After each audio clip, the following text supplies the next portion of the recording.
የአርሲ ተወላጆች ነን።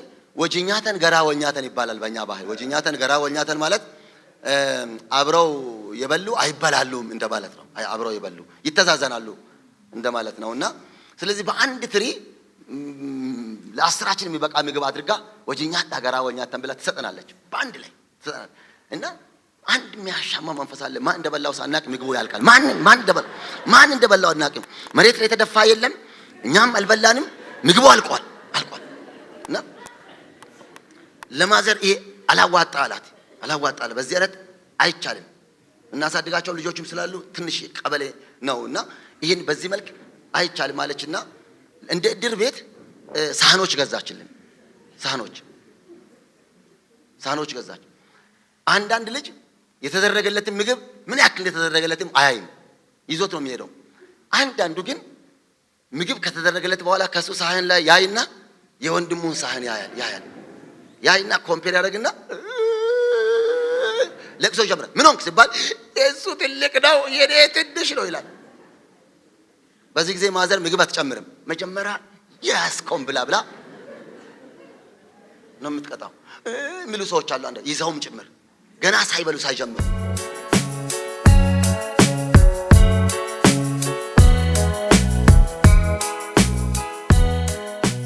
ዛሬ እግዚአብሔር መልእክት ሰጥቶኝ መልእክት ይዤ መጥቻለሁ። ወቀጥታ ወደ እግዚአብሔር ቃል እንድንሄድ በአክብሮት ጠይቃችኋለሁ። መጽሐፍ ቅዱስ የእግዚአብሔር ቃል በእጃችን ካለ ፈጠን ብለን ዘዳግም ምዕራፍ 2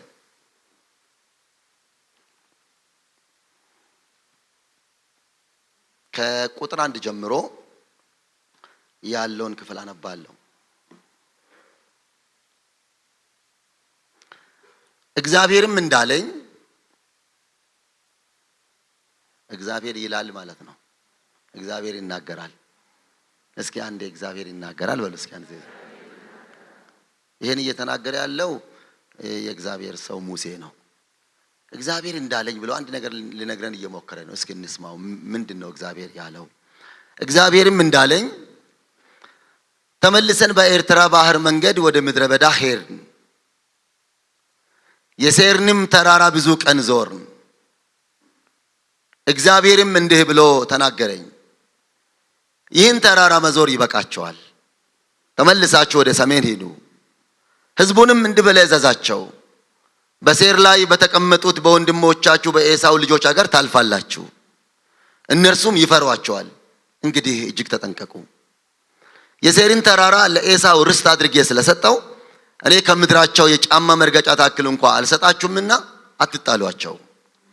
ከእነርሱ በገንዘብ ምግብ ገዝታችሁ ትበላላችሁ፣ ውሃም ደግሞ በገንዘብ ገዝታችሁ ትጠጣላችሁ።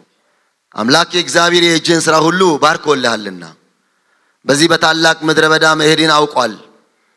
በዚህ 40 ዓመት ውስጥ አምላክ እግዚአብሔር ካንተ ጋር ነበር፣ አንዳችም አላጣህም። አሜን። ቀይ ባህርን ይዘን ወደ ምድረ በዳው ተጓዝን። በሴር ኮረብታማው አገር ዙሪያ ለረጅም ጊዜ ተንከራተትን። ከዚያም እግዚአብሔር እንዲህ አለኝ፣ በዚህ በኮረብታማው አገር ዙሪያ እስኪ በቃችሁ ተንከራታችኋል። አሁን ግን ወደ ሰሜን ተመለሱ። ለሕዝቡም እነዚህን ትእዛዞች ስጣቸው። ሴር በሚኖሩት በወንድሞቻችሁ በኤሳው ዘሮች ግዛት ታልፋላችሁ፣ አልፋችሁ ትሄዳላችሁ። እነርሱም ይፈሯቸዋል። ቢሆንም ከፍ ያለ ጥንቃቄ አድርጉ። ከየትኛውም ምድራቸው ላይ ለጫማችሁ መርገጫ ታክል እንኳን መሬት ስለማልሰጣችሁ ለጦርነት አታነሳሷቸው። ኮረብታማውን የሴርን አገር ርስት አድርጌ ለኤሳው ሰጥቻለሁ። ከዚያ ለምትበሉት ምግብም ሆነ ለምትጠጡት ውሃ በጥሬ ብር ትከፍሏቸዋላችሁ። አምላካችሁ እግዚአብሔር በእጃችሁ ሥራ ሁሉ ባርኳቸዋል። በዚህ ጭልጥ ባለው ምድረ በዳ ባደረጋችሁት ጉዞ ጠብቋቸዋል። በእነዚህ 40 ዓመታት አምላካችሁ እግዚአብሔር ከእናንተ ጋር ነበርና አንዳች ነገር አላጣችሁም። የእግዚአብሔር ስም ብሩክ ይሁን። ይሄ ክፍል በጣም አስገራሚ የሆነ ታሪክ ያለበት ክፍል ነው። እስራኤላውያን ከግብጽ ወጥተው ወደ ከነዓን እግዚአብሔር ተናግሯቸው ጉዞ አድርገዋል። በእነዚህ በጉዞ መካከል ወይ ደግሞ ጉዞ በፈጀ ጊዜ ውስጥ እግዚአብሔር በተደጋጋሚ መጥቶ ይናገራቸው ነበረ። እግዚአብሔር በምድረ በዳ ጉዞ በነበራቸው ወቅት ከተናገራቸው ብዙ ቃሎች መካከል አንዱ ነው የዛሬው አሁን ያነበብኩላችሁ። ከግብጽ ተነስተው ወደ ከነዓን የተጓዙት በእግዚአብሔር ፈቃድ ነው። በብዙ ጩኸታቸውና ለቅሷቸው እግዚአብሔር ጸሎታቸውን ሰምቶ ነው ያንቀሳቀሳቸው። በዛ መቆየት በጣም ከባድ ነበር። በባርነት ይኖሩ ነበር። በጣም ክፉ የሆነ ምዕራፍ ነው። ከዛ እግዚአብሔር አንቀሳቀሳቸው። በእርግጥ እግዚአብሔር ያስጀመራቸው ጉዞ በ11 ቀን ውስጥ ሊያልቅ የሚችል ጉዞ ነበረ። ወይ ደግሞ ከመነሻው መዳረሻ የ11 ቀን መንገድ ነው። እግዚአብሔር ግን የ11 ቀን መንገድ አልመረጠላቸውም። ምንም እንኳን አጭር ቢሆን መንገዱ እሱኛውን መንገድ አልመረጠላቸውም። የመረጠላቸው በ40 ቀን የሚያልቅ መንገድ ነው የመረጠላቸው። በ40 ቀን እንዲጨርሱት። የ11 ቀን መንገድ አለ፣ ግን እሱኛውን እግዚአብሔር አልወደደውም። በ40 ቀን እንዲጨርሱት ነበር የመራቸው። በእርግጥ እነሱም በ40 ቀን ውስጥ አልጨረሱትም። እነሱም ጉዞውን ከጀመሩ በኋላ የ40 ቀን መንገድ ወደ 40 ዓመት ተቀይሮባቸዋል። ትንሽ ሶስቱንም ለማየት እንሞክር። የ11 ቀን መንገድ ሲጀመር እግዚአብሔር ለምን አልመረጠላቸውም ብዬ መጽሐፌን ለማየት ሞከርኩኝ። የ11 ቀን መንገድ እያለ 3 እጥፍ በሚባል ደረጃ ከፍ ያደረገው እግዚአብሔር ለምንድን ነው? የ11 ቀን መንገድ እያለ እግዚአብሔር ለምን የ40 ቀን መንገድስ መረጠላቸው የሚል መጽሐፍ ቅዱሳችንን ስናይ የ11 ቀን መንገድ በብዙ ፈተናና ጦርነት የተሞላ ነው። ሰልፍ ያለበት ነው። እነሱ ደግሞ ተጓዦቹ ደግሞ እንደምታውቋቸው የወታደር አቋም ያላቸው ሰዎች ብቻ አይደሉም የወጡት። ማን አለባቸው? ህፃናትም አሉ፣ እንደገና ሴቶች አሉ፣ መካከለኛ እድሜ ላይ አሉ፣ አረጋውያን አሉ፣ በእድሜ ገፉ እናቶችና አባቶች አሉ። ጓዝም አላቸው። በዛ መንገድ መጓዝ ከገቡበት ጦርነትና ሰልፍ ያለበት ስለሆነ በፍጹም እነሱን በመንገድ ለማስቀረት ካልሆነ በስተቀር በዚህ መንገድ እግዚአብሔር ልክ አይደለም ብሎ ሰላማዊው መንገድ ረዘም ይላል እንጂ ሰላማዊው መንገድ መርጦላቸዋል። እና አንዳንድ ጊዜ የእግዚአብሔርን ፈቃድ ተቀብሎ እሺ ብሎ መጓዝ መልካም ነው። እግዚአብሔር ለምንድን ነው በዚህ እኛ እንኳን ስናውቀው አጠር ያለ መንገድ እያለ እግዚአብሔር ለምንድን ነው ረዘም ያለውን መንገድ የመረጠው ብለን ልናስብ እንችላለን። አጭር መንገድ አጠር ሊል ይችላል። ደግሞ ምናልባትም ብዙ ፈተናም ያለበት ሊሆን ይችላል። መጽሐፉን ስንመለከት ሰልፉንና ጦርነቱን ሲመለከቱ ወደ ኋላም እንዳይመለሱ ይላል። ወደ ኋላ ይመልሳቸዋል። በብዙ ፈተና ወደ ኋላ ይመልሳቸዋል። በብዙ ዋጋ መክፈል ወደ ኋላ ይመልሳቸዋል። አንዳንድ ጊዜ አጭር መንገድ መምረጥ ብቻውን አጭር መንገድ መሆኑ ብቻውን ለስኬት ምክንያት ሊሆን አይችልም ማለት ነውና እስኪ ከጎናቸው ያለውን ሰው መንገድ ስላጠረ ብቻ እንዳትመርጥ በሉ። ከጎናቸው ያለውን ሰው እንዳትመርጥ። ማጠሩ ብቻ አጠር ስላለ ብቻ አቋራጭ ሁሉ ጊዜ አይመረጥም። ረዘም ያለ መንገድ ሆኗል፣ እውነት ነው። ግን እግዚአብሔር ለኛ እሱም መንገድ መርጧል። አሜን በሉ በደንብ አድርጋችሁ። አጭር መንገድ በአጭርም ሊያስቀር ይችላል ይባላል አንዳንድ ጊዜ ታውቃላችሁ። እና ስላላጠረ ምናልባትም ረዘም ስላለባችሁ እንዳታዝኑ። እግዚአብሔር የተሻለውን መርጦ ነው። አሜን። እስኪ አንድ ጊዜ ቀኝ እጆቻችሁን አንሱና እግዚአብሔር መንገድ መርጦልናል በሉ በደንብ አድርጋችሁ። አለ ብዙ አቋራጭ መንገዶች አሉ በዚህ ምድር ላይ። ሰዎች እንዲህ አድርገው ያልፋሉ፣ ይሄዳሉ፣ ወዲያው ወደ ስኬታማነት ማማ ይወጣሉ። በእርግጥ ደግሞ በጣም የሚገርማችሁ ነገር ለኛ እሱን እግዚአብሔር መንገድ አልመረጠልንም። አሜን። እስኪ ደስ እያላችሁ እንዲህ አድርገን እንድንሄድ እግዚአብሔር ለኛ አልመረጠን በሉ። እንዲህ አልፈለገም እግዚአብሔር። በቃ ረጋ ብለን እንደዚሁ በመረጠልን መንገድ እንሄድ። አሜን በሉ በደንብ አድርጋችሁ። እስኪ እግዚአብሔር መልካም ነው በሉ በደንብ አድርጋችሁ።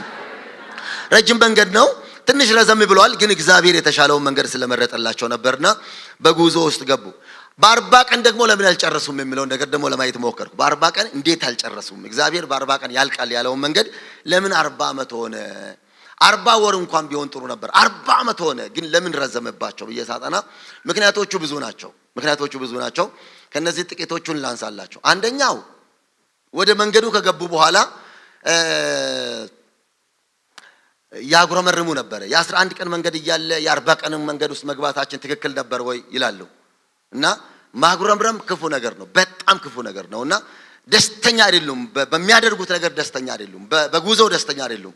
እያጉረመር በቃ በ40 ቀን እንጨርሳለን ብለው ተቀብለው መንቀሳቀስ ነበረባቸው። እሱን ማድረግ አልቻሉም። አንዳንድ ጊዜ ታውቃላችሁ አይደለ? ደስ የሚያሰኝህን ስራ እግዚአብሔር እስኪሰጥ ድረስ በእጅ ያለውን ስራ ደስ እያለ ስራ ይባላል። ደስ እያለ ደስተኛ አለመሆን ማጉረምረም ውጤት አልባ ያደርጋል። ዘመንንም ረጅም ያደርጋል። ስኬታማነትን ወደ ኋላ የመጎተት አቅም አለው። ያጉረመርማሉ። ሲያጉረመርሙ ደግሞ ግብፅን ይመኙ ነበር። መጽሐፍ ቅዱስ ስንመለከት የግብፅ ይሄንን ከሰማይ እየዘነበ የሚበሉትን ምግብ መና ሰውነታችን ተጸይፈዋለች አሉ። ስለዚህ የግብፅ ምግብ በአይናችን ላይ የመጣ ነው። ናፈቀን ግብፅ።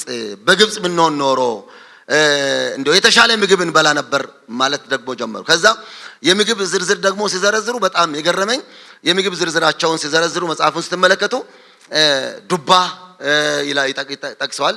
እንደገና ደግሞ ሽንኩርት ይሉና ደግሞ ነጭ ሽንኩርት፣ ቀይ ሽንኩርት ይላሉ። አሁን ዝርዝር ብፌ ማድረጋቸው ነው፣ ብዙ ማድረጋቸው ነው። አሁን ነጭ ሽንኩርት ለብቻው ምግብ ነው በእውነት እንደው ነጭ ሽንኩርት እንደ ቀይ ሽንኩርት አሉና ደግሞ ዱባ እንደ ምግብ ተቆጥሮ እንደገና ደግሞ ሌላ ደግሞ አራተኛ ደግሞ ምግብ ደግሞ አንድ የተጠቀሰ ያለ በጥሁ የሚል ደግሞ አይቻለሁ። እኔ በጥሁ አላወቅኩትም እንደሆነ እና ምንም አላወቅኩትም፣ ግን ካወቅኳቸው ራሱ ዱባ አሁን ዱባ ምግብ ነው በእግዚአብሔር። ከዚህ በፊት አንስቼላችኋለሁ። እግዚአብሔር ምንድነው አሁን ዱባ የፈለገ ምግብ ከምድር ገጽ ቢጠፋ ይናፍቃል፣ በእውነት ይናፍቃል። ምን ይሄ እኮ እኔ አንዳንዴ የሆነ ፈተና ነው ብዬ ነው የማስበው። በእውነት እኮ እንዴት ዱባ ይናፍቃል? ምን ምግብስ ባይኖር ዱባ ናፈቀን አሉ። ዱባ እኔ በፍጹም ከማልወዳቸው የምግብ አይነቶች መካከል ነው ዱባ። ይቅርታ አድርጉልኝና በጣም አዝናለሁ። በቤቴ ውስጥ ራሱ ችግር አለ። ባለቤቴ ዱባ ትወዳለች። እግዚአብሔር ያሳየው። አሁን ይሄ ምን ይባላል? አሁን ይሄ ምን ይባላል? እግዚአብሔር ያሳያችሁ። በጥሁ የሚባለው የተጻፈው ምንድነው? እሱ የተሻለ ምግብ ሳይሆን አይቀርም ምናልባት ብዬ በጥሁ ራሱ አጠናው። ምንድነው በጥሁ ብዬ እኔ አላወቅኩትምና ሳጠና በተለያየ ቨርሽን ስመለከት በጥሁ ብሎ የተጻፈውን ዋተር ሚሎን ብሎ አስቀምጧል። እግዚአብሔር ያሳያችሁ። ዋተር ብሎ ሐባብ ነው። ሌላ ዱባ ነው። በፈሳሽና በጠጣር ሆነ እንጂ ሁለቱም ዱባ ናቸው። ምንድነው ያው እኔ ይቅርታ አድርጉልኝ በእውነት እላቸዋለሁ። የቤቴን ገመና ነው እያወጣሁ ያለሁት። ባለቤቴ ሁለቱንም ትወዳለች። በጣም ገርባሽ ነው። እኔ ቆም ብዬ አሰብኩ። አንድ ቀን አዳማ ከሄድን ከሷ ጋር አቁም እሱ መጫን ዱባ መግዛት አሰራር ይወስነዋል ትለኛለች። አሰራር ይወስነዋል። ዱባ ምን ብሰራ ክትፎ ይሆናል። እኔ በጣም ነው የማዝነው በእውነት እላቸዋለሁ። ቆም ብዬ ሳስበው አንድ ከግብፅ የሚወረወር ፍላጻ ያለብኝ መሰለኝ ነኝ። ማርና ወተት ወደምታፈልቅ ምድር እግዚአብሔር እየወሰዳቸው ይሄን ይናፍቃሉ። ከምን ጋር ማይወዳደር ነገር ነው የሚያወዳድሩት። በፍጹም እነሱ የተመገቡት ካለው ምግብ ጋር ዱባ አይወዳደርም፣ ሐባብ አይወዳደርም። ይሄን ነበር ያወዳደሩት። ይሄ እግዚአብሔርን ያስቆጣ ነበር። ከጎናቸው ያለውን ሰው ዞር ብላችሁ ወደ ኋላ የሚያስመኝ ምንም ነገር የለም ብለ ከጎናቸው ያለውን ሰው እስኪ አንዴ ቀኝ እጆቻችሁን አንሱና እዛ የቀረ የሚያጓጓ ምንም የለም በሉ። በራባከ አውጁ። በእውነት ለኛ መቼም ግብጽ ብለን ስንል ለትናንትና ለእስራኤሎች ናቸው ግብጽ። ለኛ ግብጽ ብለን ስንመለከት ወደ አዲስ ኪዳን አማኞች ስናመጣ ግብጽ ለኛ ምን ይወክላል? መልስ በደንብ አድርጋችሁ ዓለምን ነው የሚወክለው። ታውቃላችሁ። ከግብጽ ያወጣን ጌታ ይባረክ። አያችሁ፣ ግብጽ አልሄድንም እኛ። አሁን ግን አሜን አለ ይገባናል ማለት ከየት ነው ያወጣን ማለት ነው። እነሱ ከግብጽ መውጣት ለኛ ከዓለም መውጣትን ነው የሚያሳየው። ስለዚህ በዓለም የሚያጓጓ የቀረ ህይወት የለም። አሜን በሉ ባካችሁ። እስኪ አንድ ጊዜ ቀኝ እጆቻችሁን አንሱና እዛ የቀረ የሚያጓጓ ምንም ነገር የለም በሉ። በረም ባርጋችሁ የሚያጓጓ በእውነት ወደፊት እንዳንጓዝ ዓለምን እያስመኘ ወደ ኋላ ሳብ የሚያደርገን መንገዳችን ቶሎ እንዳይጠነቀቅ የሚያደርግ የጥልቁ አሰራር እመታዋለሁ። አንሱ እጆቻችሁን። በኢየሱስ ስም የተመታ ይሆን። አሜን በሉ በደንብ አድርጋችሁ። እስኪ ከጎናችሁ ያለውን የተሻለ ነገር ከፊት አለ በሉ። የተሻለ እና ይሄንን ያደርጋሉ፣ ያጉረመርማሉ፣ ዱባ ይመኛሉ፣ ወደ ኋላ ይመልሳቸዋል። በጣም የሚገርማችሁ በዚህ ምክንያት እግዚአብሔር የማይወዳደር ነገር በማወዳደራቸውም ጭምር ያዝንባቸው ነበር። እና ማጉረምረም ክፉ ነገር ነው በእውነት። አንዳንድ ጊዜ አንዳንድ ሰዎችም ጭምር እንዴት ነው ሰላም ነው ኑሮ እንዴት ነው ተብለው ሲጠየቁ የሚመልሱት መልስ ይገርመኛል። ኑሮ ከተባለ አለው ይላሉ። መኖር ከተባለ አለው ይላሉ። እንዴት ማለት ሲባል ከቆሙት በታች ከሞቱት በላይ የቱ ጋር ነው እሱ ቦታ? የቱ ጋር ነው? እንደዚህ እኮ ሳይንስ ቢተነትኑ የት በደረሱ እነዚህ ሰዎች። እና ቦታውን ጭምር ይገልጹታል። አያችሁ፣ ደስተኛ አይደሉም በጌታ ማለት ነው። ያጉረመርማሉ፣ ህይወታቸውን አልተቀበሉም። እኔ ነግራቸዋለሁ ብዬ አስባለሁ። 10 ልጆች ተወልደዋል እኛ ቤት ከአንድ አባት ከአንድ እናት፣ 7 ወንዶችና 3 ሴቶች። እኔ የመጀመሪያ ልጅ ነኝ። የእናቱ ድንጉርጉር ነው የሚባለው እኛ ቤት ተከስቷል። የአርሲ ተወላጆች ነን። ወጅኛተን ገራ ወኛተን ይባላል በእኛ ባህል። ወጅኛተን ገራ ወኛተን ማለት አብረው የበሉ አይበላሉም እንደማለት ነው። አብረው የበሉ ይተዛዘናሉ እንደማለት ነውና ስለዚህ በአንድ ትሪ ለ10 የሚበቃ ምግብ አድርጋ ወጅኛታ ገራ ወኛተን ብላ ትሰጠናለች። በአንድ ላይ ትሰጠናለች። እና አንድ የሚያሻማ መንፈስ አለ። ማን እንደበላው ሳናቅ ምግቡ ያልቃል። ማን እንደበላው አናቅም። መሬት ላይ የተደፋ የለም፣ እኛም አልበላንም። ምግቡ አልቋል። እና ለማዘር ይሄ አላዋጣ አላት። በዚህ አይነት አይቻልም።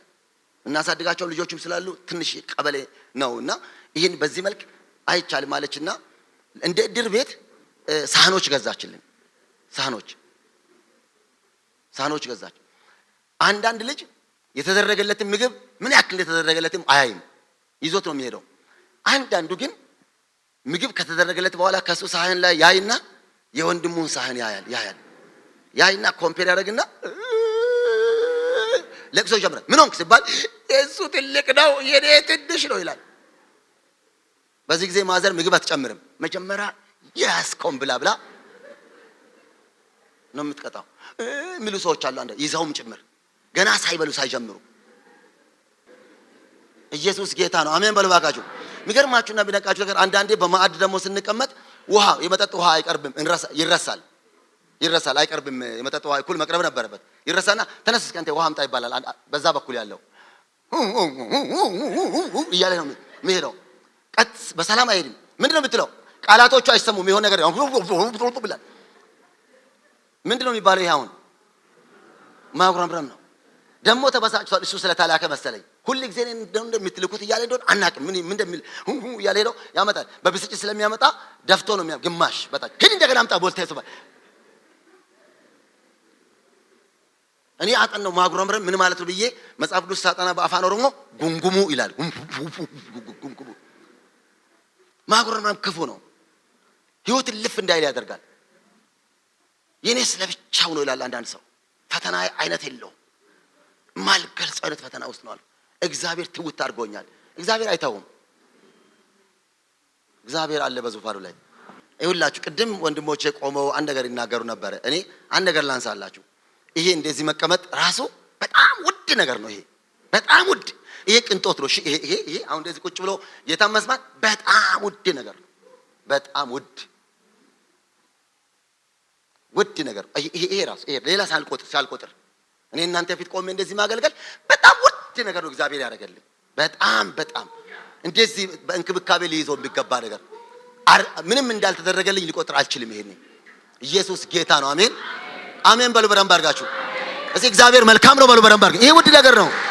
ውድ ነው። በጣም ውድ ነው። ይሄ በጣም እዚህ ከጎናችሁ ያለውን ሰው እንደዚህ መቀመጥ በጣም ቅንጦት ነው። ውድ ነው በሉ በደንብ ውድ ነው። ቅንጦት ነው። ይሄ ቅንጦት ነው። እሺ ይሄ ቅንጦት ነው። ከልቤ ነው የምናገር። ቅንጦት ነው። የተቀናጣን እግዚአብሔር አሞላቆ ይዞናል። አሜን ጌታ ለዘላለም የተባረከ ይሁን። ተንከባክቦ ይዞናል እግዚአብሔር። አሜን እንጓደድ አድርጎ ይዞናል እግዚአብሔር። እስኪ ለጌታ እልልታ ጭብጨባ አምጡ በደንብ አምጡ። ለጌታ እልልታ ጭብጨባ። ውድ ነው። ኢየሱስ ጌታ ነው። የሚገርባችሁ ነገር ቸርች አንድ ወጣት መጣችና ጸሎት ፈልጋለሁ አለች። እሺ አልኳት። በጣም የሚገርማችሁ ነገር ምን አለች? ፓስተር እኔ መኖር ደከመኝ አለች። መኖር ደከመኝ፣ በቃ ሰለቸኝ፣ የመኖር ኤነርጂ አጣው። ምን ሆንሽ? በቃ ህይወት ተደጋገመብኝ። ያንኑ ህይወት በየቀኑ አሁን ለምሳሌ የሰኞን ማክሰኞ ደግማለሁ፣ የማክሰኞ ሮብ በቃ ሳምንት ራሱ ነው። እኔ ሰኞ 8 ሰዓት ተኩል የት እንደምሆን አውቀዋለሁ። ያንኑ ነው ቀጣይም ሳምንት እሱ ይሄን ህይወት እየደጋገም ደከመኝ አለች። ይሄ በቃ ለውጥ የለም በህይወቴ ላይ። ይሄ ነው እየደጋገምኩ ነው የሚኖረው። በቃ ስልችት ብሎኛል። እኔ አይዞሽ አልኩ። አበረታዋል።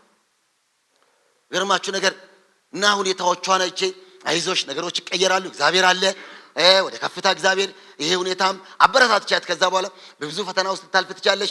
እግዚአብሔር ደግሞ በቃ ነገሮችን ይቀይራል።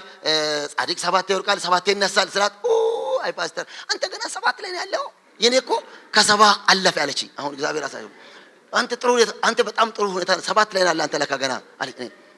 እኔ አሁን 7 ላይ እኔ 7 ላይ ነው ያለሁት እኔ 7 አሁን እናንተ ላገለግል ስመጣ ከአብ ቀኝ ነው አለ ውፍ ብዬ ወረድኩት። ይሄ የኑሮ ውድነት የሚባል ነገር እኛን አይመለከትም አይደል? እና ብቻ እንደምንም ጨከን ብዬ አበረታዋትና ሸኘዋት። ይሁን እስኪ በቃ እሺ ብላ ወጣች።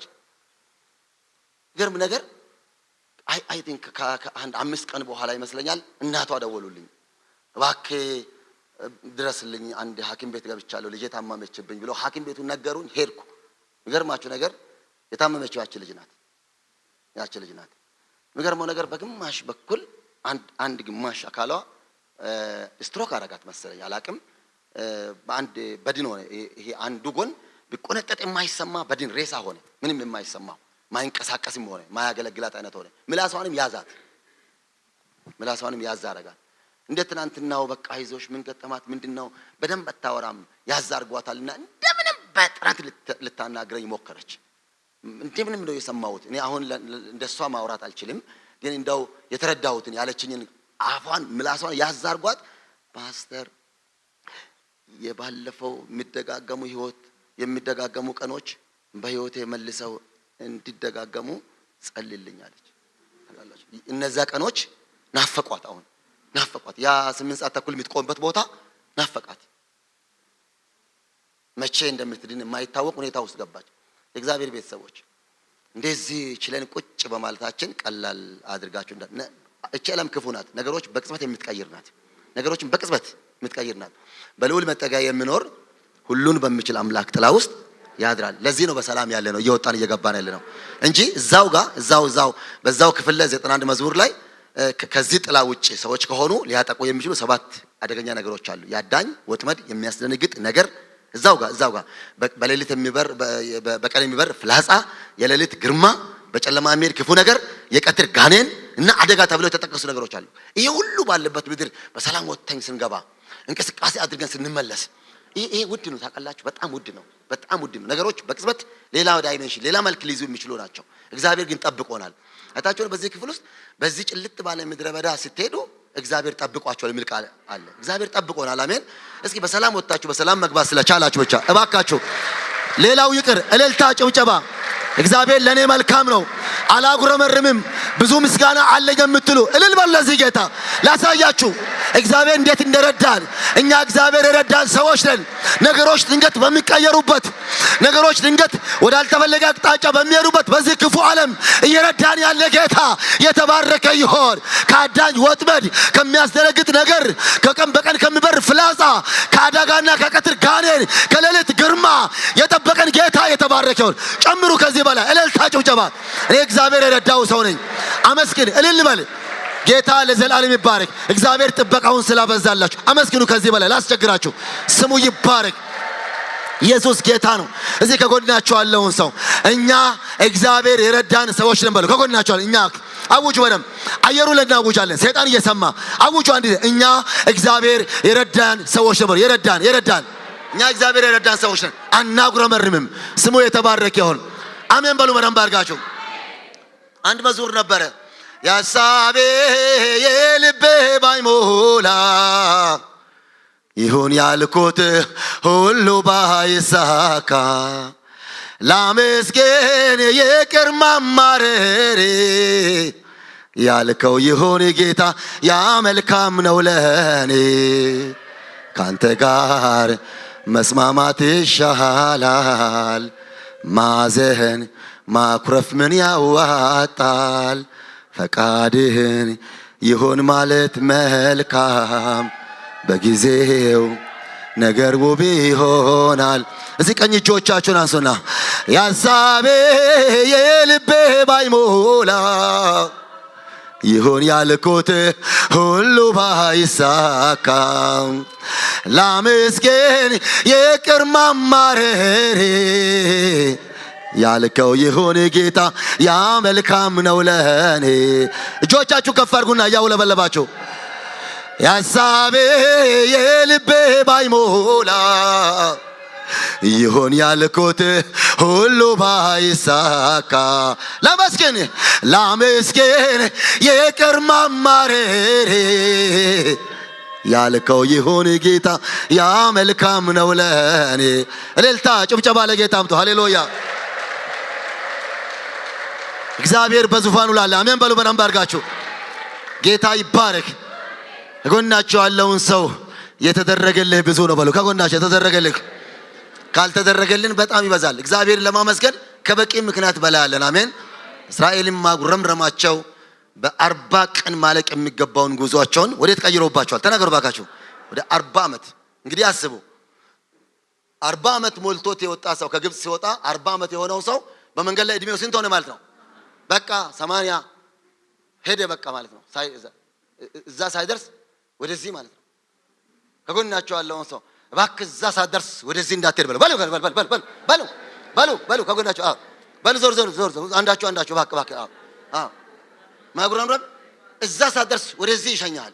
ሸኛችሁ ወደዚህ ሄዱ በቃ ሄዱ ወደዚህ ገቢ ሆኖ እግዚአብሔር ይርዳን። አሜን።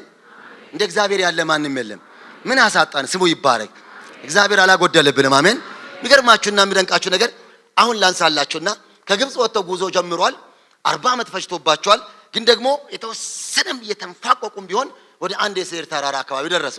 የሴር ተራራ አካባቢ ደረሱና ደግሞ በሴር ተራራ አካባቢ ከታሰበው በላይ መንፋቆቁም ጭምር እጥፍ የሚያደርግ አይነት መዘግየት ይዛ አካባቢ ሆነ። ትንሽ የሴር ተራራ ነፋሻማ ስፍራ ነበር። ከመጡበት የተሻለ ሆነ። ተጉዞ ከመጡበት ምድረ በዳ ትንሽ ሻል ያለ ሆነ። ተራራማ አካባቢ ታውቃላችሁ። እንደገናም ደግሞ ግጦሽ ሳር እንደዚህ ትንሽ ምቹ ነው። ካለፈው ከመጡበት የተሻለ ሲሆን ያንን አቋርጦ ወደዛ መሄድ ደግሞ አቃታቸው። እዛው ጋር መዞር አበዙ ማለት ነው። እዛው ይዞራሉ፣ ሄድ ይላሉ። ተራራውን ብቻ መዞር ነው በቃ። ትንሽ የጉዞው ምቾት ግባቸውን አስረሳቸው። እሺ አንድ ነገር ላንሳላችሁ። ግብጽ ለኛ ምን ትወክላለች ብያለሁ? ዓለምን ትወክላለች አይደለ? እሺ ከነዓንስ እነሱ ማርና ወተት ወደሚታፈስ ምድር ትገባላችሁ ተባለ። ከነዓን ለኛ ለቅዱሳን ምን ይወክላል? መንግስት ሰማያትን ትክክል ምንገባበትን አገር ይወክላል። ግብጽ ዓለምን ከነዓን ደግሞ ምንገባበትን አገር ወደፊት ምንገባበት አዲስ ሰው ኢየሩሳሌምን ትወክላለች። እሺ በጣም ጥሩ። ከግብጽ እስከ ከነዓን ድረስ ያለው የ40 ዓመት ጉዞ ለኛ ምን ይወክላል? የምድር ቆይታ። አዎ በምድር ላይ ያለን ቆይታ ያ 40 ነው፣ ይሄ 80 ነው። ያ 40 አይደል? ይሄ ስንት ነው? የኛ 70 80 ከዛም በላይ ድካም የሚባል አለ። እሱ ነው የሚያመለክተው። የሚገርማችሁ ነገር እሺ ቁጥር 7 ላይ አንድ ነገር ላንብብላችሁና ልመለስ። ሂዱ ቁጥር 7 ላይ አንድ ነገር አውጄ እመጣለሁ። እንኳን እግዚአብሔር ረዳችሁ። መልካም ዜና እግዚአብሔር ያሰማችኋል። አሜን አትሉም? በደንብ አድርጋችሁ እስኪ ቁጥር 7 እስኪ ተመልከቱ። ቁጥር 7 ዘዳግም ምዕራፍ 2 ቁጥር 7 አምላክ እግዚአብሔር የእጅን ሥራ ሁሉ ባርኮልሃልና ይልና በዚህ በታላቅ ምድረ በዳ መሄድን አውቋል። አሁን የፈለኩት ከዚህ በኋላ ነው። በዚህ 40 ዓመት ውስጥ አምላክ እግዚአብሔር ካንተ ጋር ነበር፣ አንዳችም አላጣህም። እዛ ምድረ በዳ ውስጥ እነሱ 40 ዓመት ሲጓዙ በጣም ምድረ በዳ ነው፣ ክፉ መንገድ ነው። ግን ስንት አያጡም ነበር? አንድ አያጡም ነበር። አንዳች አያሳጣቸውም ነበር። ከጎናቸው ያለውን ሰው ዞር ብላችሁ በዚህ በእኛም 80 ዓመት አንዳች አያሳጣንም በሉ። አናጣም አንዳች። እስኪ ባካችሁ ቀኝ እጆቻችሁን ያ 40 ዓመት የኛ 80 አይደለ? ያ የነሱ 40 ዓመት የኛ 80 አይደለ? አንሷ ቀኝ እጆቻችሁን። ጌታ ተባረከ ይሁን። እስኪ አንዴ እጆቻችሁን እያውለበለባችሁ አንዳች አያሳጣኝም በሉ። አንዳች አያሳጣኝ።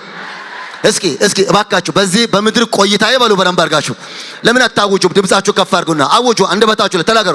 በዚህ በምድር ቆይታዬ ዘመን በሉ ባካችሁ አንዳች አያሳጣኝም።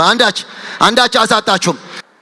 ቆይ አሁን በ40 ዓመት ቆይታቸው ስሙኝ። አሁን ተጉዘው መጥተው በሴር ተራራ አካባቢ ቆዩ ማለት ለኛ ስንቀይሮ ደግሞ በምድር ላይ ስንጓዝ ብዙ ፈተናዎችን አልፈን መተን ትንሽ በምድር ላይ በጉዞ የሴት ተራራነት ኑሮ ይገጥመናል። የሴት ተራራነት ምቹ ሁኔታ ይገጥመናል በምድር ጉዞ ማለት ነው። እነሱ የሴት ተራራነት የነፋሻማ አየር፣ ትንሽ ከፍ ያለ ቦታ፣ ቀዝቀዝ ያለ የውሃ ጅረት ያለበት ሁኔታ ተመቻቸውና ጉዞን አቋረጡ ማለት ይቻላል። አቋረጡ። እዛው ማድረግ ጀመሩ። ደጋገሙ። እዛ አካባቢ ተመቻቸው። ትንሽ ጉዞን እንደመሰረት እንደውም በቃ ከነአን ደርሳቸዋል ባለን የሚል ስሜት ተንበክ ደርሳቸዋል። እዚሁ ነው በቃ ከነአን ማርና ወተታ ደርሳቸዋል። ወደዛ ሲያዩ ትንሽ ወደ ከነአን ለመድረስ ትንሽ ቀርቷቸዋል። ለመሄድ ሲያስቡ ምድረ በዳው አለ ትንሽና እዚቹ ጌታ እዚሁ ተራራውን ናፈቁት። ጭራሽ የኛ ባደረገ የራስ በቃ ውሰዱት ብለን እዚሁ ኑሩ ብለን ናፈቁ። እግዚአብሔር መጣ። በዚህ ተራራ መዞር ይበቃቸዋል አለ ጌታ። የተባረከ ይሁን። ጉዞን የሚያስረሳ ህልም የሚያስረሳ ዓላማን የሚያስረሳ አይነት ሆኗል። ከጎናቸው ያለውን ሰው በምድር ላይ ያለ ምቾት በል፣ ከጎናቸው ምቾት በል፣ ሰማይ እንዳስረሳ በል፣ ሰማይ እንዳስረሳ። እስኪ አንድ የጮና አገራችን በሰማይ ነው በል፣ አገራችን በሰማይ። እስኪ አንድ ጊዜ ላስቸግራችሁ፣ ድምጻችሁን ከፍ አድርጉና ምን ቢደላኝ ሰማይን አልረሳም በሉ። ምን ቢደላኝ በምድር ላይ ምን ይርዳን እግዚአብሔር። አሜን በሉ በደንብ አድርጋችሁ። እና የምድር ላይ ስኬት ማለት ይቻላል የሴት ተራራ ሁኔታ ካለፈው ትንሽ ሻል ስላላቸው እዛው መሰንበት ብቻ ሆነ ማለት ነው። እዛው በዚህ አይነት እግዚአብሔር ዝም ካላቸው ሌላ 80 ዓመት በምድረ በዳ ሊፈጁ ነው። ስለዚህ እግዚአብሔር እንዲንቀሳቀሱ ተናገራቸው። ፈቅ እንዲሉ ተንቀሳቀሱ አላቸው። ሂዱ አላቸው እግዚአብሔር። በቃ ለዚህ ተንከራታቸዋል።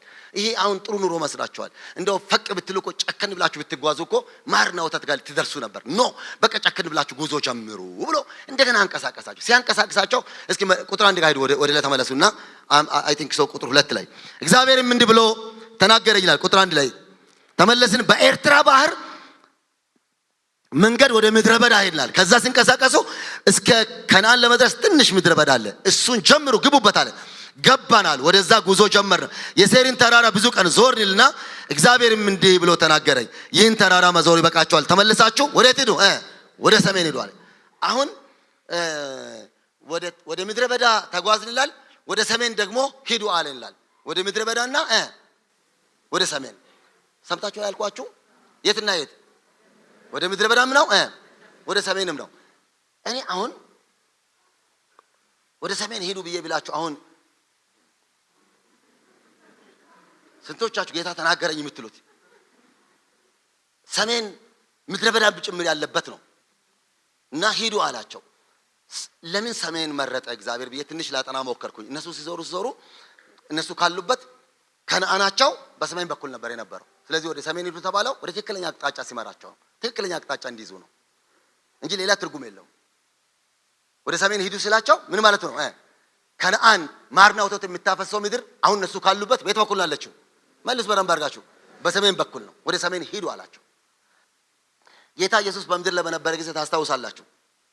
በነበረ ጊዜ 99ን ትቶ ይላል መጽሐፍ ቅዱስ አይደለ? ንገሩኝ ተሉላችሁ እስኪ። አንድ ፍለጋ ሄደ ይላል። ስንት ፍለጋ? ስንቱን ትቶ? 99ን ትቶ።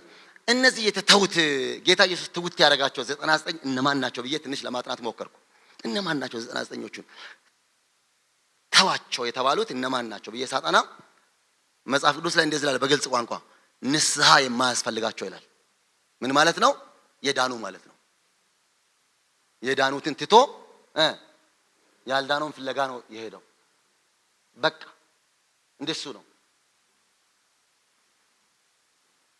አሁን ኢትዮጵያ ውስጥ እግዚአብሔር ቀብቶኛል የሚሉ ሁሉ ኮንፈረንስ የሚያዘጋጁት የት ነው? ደቡብ፣ አዋሳ፣ አርባ ምንጭ፣ ሶዶ፣ ቦንጋ፣ ሆሳና። ጌታ ኢየሱስ ክርስቶስ ቢሆን ኖሮ በዚህ ምድር ላይ ኮንፈረንስ የሚያዘጋጀው እዛ አይሆንም። ኢየሱስ ክርስቶስ ቢሆን ኖሮ ወዴት ነበር የሚንቀሳቀሰው? ወደ ሰሜን ነበር። ወደ ሰሜን ነበር የሚንቀሳቀሰው። አዎ ኢየሱስ። እስኪ ወንድ ከሆኑ መቀሌ ኮንፈረንስ አዘጋጁም ስፖንሰር እናደርጋቸው ነበር። እስኪ አንድ ጊዜ እጆቻችሁን ዘርጉ ወደ ሰሜን። እስኪ አንድ ጊዜ ሰሜንም መለየት ያቃታቸው ሰዎች እንዲህ ያደርጋሉ። ዝም ብለው ሲዞር ያገኘዋል ብለው ሲዞር ያገኘዋል ብሎ ጌታ ሆይ ይቅርታ አድርጉልኝ። ሰሜን ወዴት ነው? በሉ ዘርጎ እስኪ አዲስ ወደ ሰሜን። እግዚአብሔር በኢየሱስ ክርስቶስ ስም ሰላም ለሰሜን ይሁን። አሜን በሉ። እስኪ አንድ ጊዜ እጆቻችሁ ወንጌል ለሰሜን፣ ወንጌል ለሰሜን። እስኪ እጆቻችሁ ወንጌል ለሰሜን በሉ። ሰላም ለሰሜን፣ ፍቅር ለሰሜን በሉ። በደንብ ባርኩ። እስኪ አንድ ጊዜ ለኛ ሰሜን ማንም አይመጣም ከኛ በተሻለ ባርኩ በኢየሱስ ክርስቶስ። በዛ ያለ ማንኛውም ክፉ አሰራር ወንጌልን የገፋ ሰላምን የጠላ አውሬ በኢየሱስ የተመታ ይሆን። ከጥልቅ የተላከ ማንኛውም ክፉ የተከለከለ ይሆን። በዛ ያሉ ቅዱሳን የሚያስጨንቅ፣ በዛ ያሉ ዜጎቻችን የሚያስለቅስ ማንኛውም ክፉ ከለከል የተከለከለ ይሆን። እስኪ ሰላም ለሰሜን በሉ። ሰላም ለሰሜን። ጌታ ምጽአቱ ለምን እንደው እንደው የዘገየው ብለን ስናጠና ከዚህ መንጋ መሆን ያለባቸው በደጅ ያሉ ስላሉ ነው። ገንዘባችንን በተቻለ መጠን ኢንቨስት እናድርግ ወደዛ ለወንጌል ስርጭት ለሚሽን። እኔ ቅርብ ጊዜ እዚህ ሩቅ ሰሜን አይደለ እዚች ቅርብ ደብረ ብርሃን ሄድኩኝ ኮንፈረንስ። እሱንም ኮንፈረንስ መጥራት አይችሉም ይዛሉ ምእመናን ቁጥራቸውም ትንሽ ነው ይሄን ያክል ነውና አገልጋይ ከዚህ ጋብዘው መጠቀም ጭምር አይችሉም።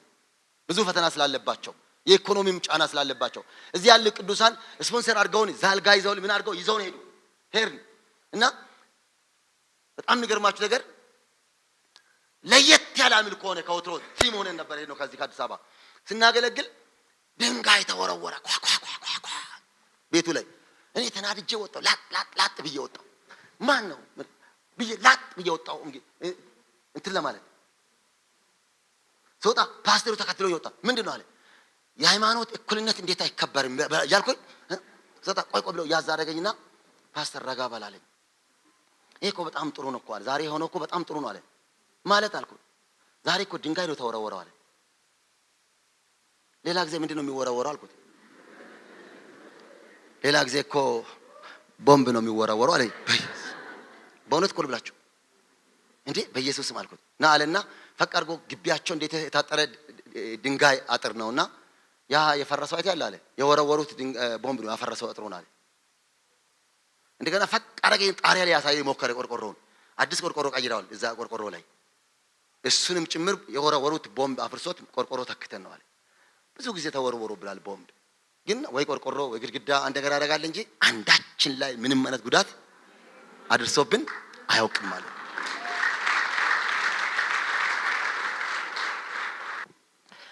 በጣም አሳዘኑኝ የዛሉ ቅዱሳን።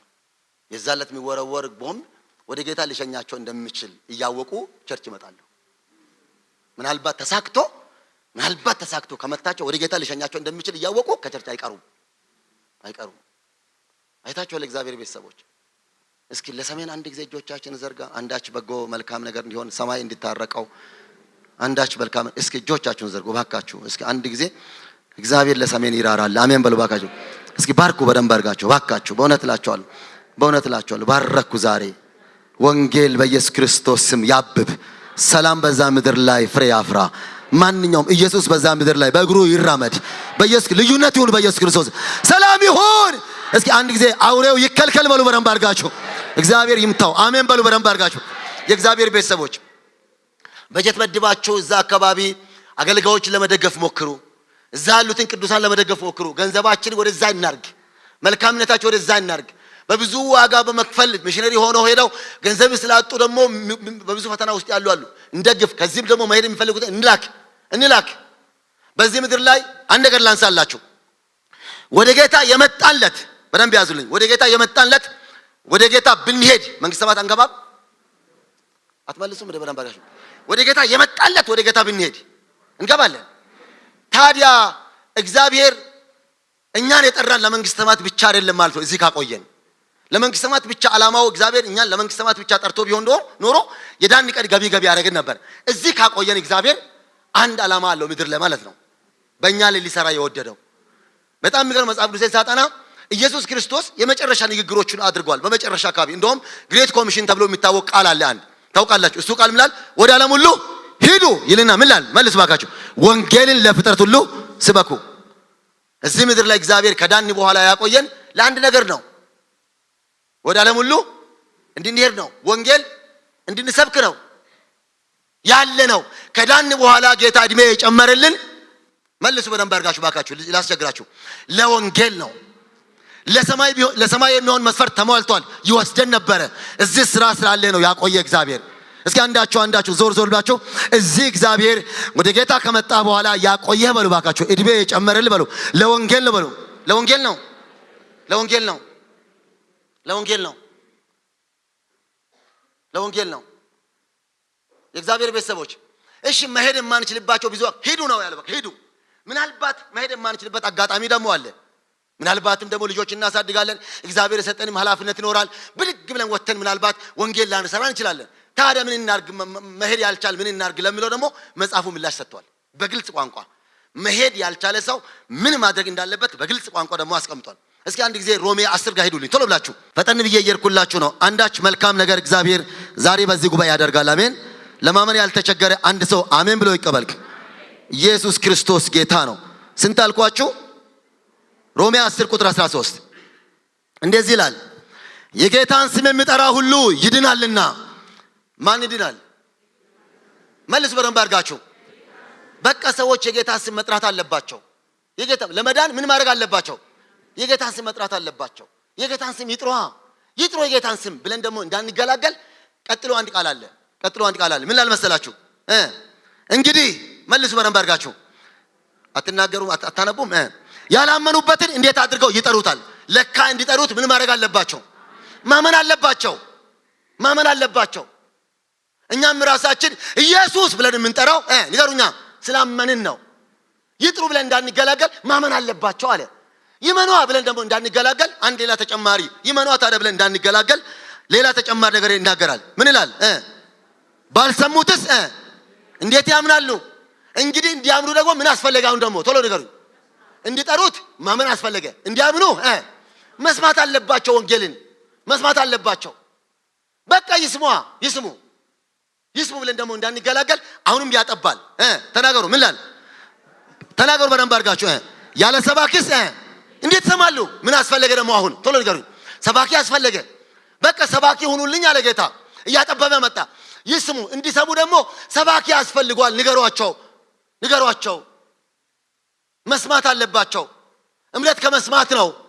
መስማትም በእግዚአብሔር ቃል ነው። የእግዚአብሔርን ቃል ንገሯቸው አለ። ሰባኪ ያስፈልጋል አለ። እሺ አንደኛው ምን ነበረ? ብቻል መሄድ አለብን። ለወንጌል መንቀሳቀስ አለብን። አንሪች የሆነ ፒፕል አለ በዙሪያችን ላይ። በእውነት እላችኋለሁ ወደዛ መሄድ አለብን። መሄድ ካቃተንስ ንገሩኝ። መጨረሻ ላለው መልሱ በደንብ አድርጋችሁ። መላክ አለብን። በቃ መላክ አለብን። አንድ ቀለል ያለ ጥያቄ ልጠይቃችሁና ሰብሰብ ለማድረግ ልሞክር። እስኪ እንደው እግዚአብሔር ቢረዳኝ፣ እግዚአብሔር ብልከኝ፣ በእውነት ምንም የሚያስረኝ ነገር የለም ለወንጌል ሚሽነሪ ሆኜ የትም ሀገር ካስፈለገ ኤርትራም ሰሜን አይደለም ኤርትራ ራሱ ዘልቄ ሶማሊያም ቢሆን ሱዳንም ቢሆን በኢትዮጵያ ውስጥ ምንም ወንጌል ያልደረሰበት ሪሞት ኤሪያም ቢሆን እግዚአብሔር ብልከኝ ምንም የሚያስረኝ ነገር የለም መሄድ እችላለሁ የሚል አንድ ሚሽነሪ ብናደርግና ብንልከው መሄድ የሚችል ሰው አለ በዚህ ጉባኤ? መሄድ እስኪ እጃችሁ ከፍ አድርጉ። አየው ይኸውላችሁ፣ አንድ መሄድ እችላለሁ እኔ ምንም የሚይዘኝ ነገር የለም የሚል 1 2 3 4 5 6 7 8 ሰዎች አሉ በዚህ ጉባኤ። ፓስተሮች አያችኋቸው? እስኪ እጆቻችሁ ከፍ አድርጉ። አንድ ምናልባት ድንገት እግዚአብሔር በጀት ሊለቅልን ይችላል፣ ልንልካቸው እንችላለን። እዩዋቸው አንዴ እዩዋቸው እስኪ አንድ ጊዜ እናንተ ቁሙ እስኪ። ለመላክ እግዚአብሔር ብልከኝ ይሄዳሉ።